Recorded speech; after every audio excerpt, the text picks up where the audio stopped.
Now, forewarned weather with Ashley Barassi. You think we'll see Nick there going down the slide? He's going to be first in line.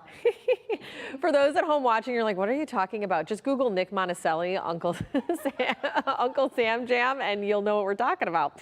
And so, I mean, it is classic. Here's a look at the weather story. So we do have some storm chances that will be working their way in from the west. And so better chance of them being severe off to our west today. But we still have a marginal risk of tracking some strong to severe storms this afternoon. Now we're really cranking up the heat and humidity this weekend. Low 90s will feel like upper 90s tomorrow, and that clashes with the cold front, and so more storm potential for at least part of the weekend. So circling the map here, warm front is lifting, and so you feel the humidity as you step outside, tracking a little bit of rain across portions of mid-Michigan. And this is non-severe. A few lightning strikes, though, have picked up coming out of Chicago over Lake Michigan. So we potentially get a little dose of wet weather this morning. But the bulk of the activity for today would likely be this multi-cell storm cluster that is off to our west, just to the northeast of that low pressure system riding along the warm front.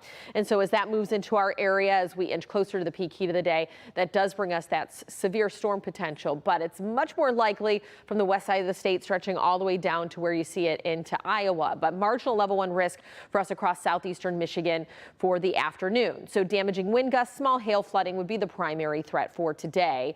But then tomorrow we have a heightened risk for severe storms, and it has to do with these factors that I have circled off to the west. These cold fronts begin to merge as it pushes towards southeast Michigan, and that will clash with that heat and humidity come tomorrow, bringing us the better storm potential. So level 2 risk on a 5-level scale for severe storms tomorrow, and I would believe that that time frame is anywhere from 2 p.m. to 10 p.m.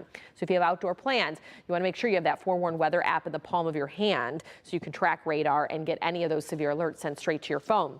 Damaging wind gusts would be the primary threat, but really everything will be on the table as we head into tomorrow, and we could get some downpours that lead to localized flooding.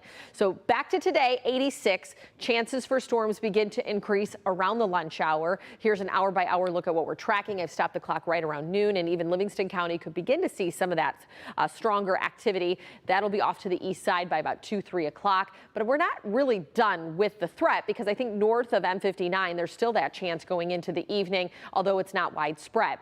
Now here comes the cold front on your Saturday, and ahead of it you start to see some discrete little cells popping up around 5 or so, but the bulk of the activity likely through the dinner hour and even taking us into about 8, 9 o'clock before we push that out of here, and should have a relatively drier night Saturday night into Sunday, but I just won't rule out maybe a lingering shower or two come early Sunday. But the rest of the day we're drying out, just not a huge dip in temperatures from that cold front, and we'll be hovering on either side of 90 through Wednesday of next week. That's your 7-day forecast. Darnell?